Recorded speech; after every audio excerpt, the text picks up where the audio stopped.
আসসালামু আলাইকুম। আজকে আমরা দেখব মাইক্রোসফট ওয়ার্ড 2016 এর ইনসার্ট ট্যাবের ডেট অ্যান্ড টাইম। তো আমি প্রথমে ইনসার্ট ট্যাবে ক্লিক করলাম, তারপর এই যে এখানে দেখতে পাচ্ছেন date and time, text command গ্রুপে আছে ডেট অ্যান্ড টাইম। আমি ক্লিক করলাম, ক্লিক করতে একটা পপ আপ মেনু আসলো।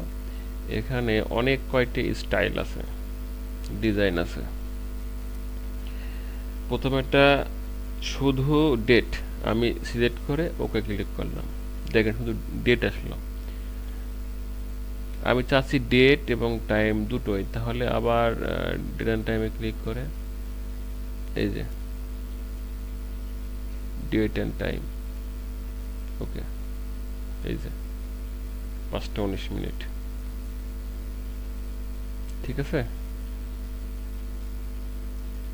আবার টাইমটা আপডেট করতে পারবেন যদি আপনার কাছে নেট থাকে, নেট থাকলে আপডেট করতে পারবেন।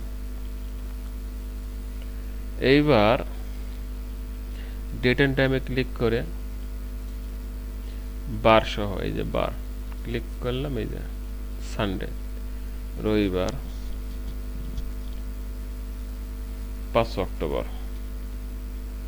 ওকে, এইভাবে আমরা ইনসার্ট থেকে ডেট অ্যান্ড টাইমে ক্লিক করে ইচ্ছা মতো ডেট অ্যান্ড টাইম আনতে পারি।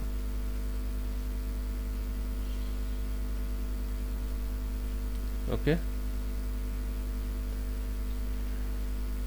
ওকে, আল্লাহ হাফেজ, আসসালামু আলাইকুম।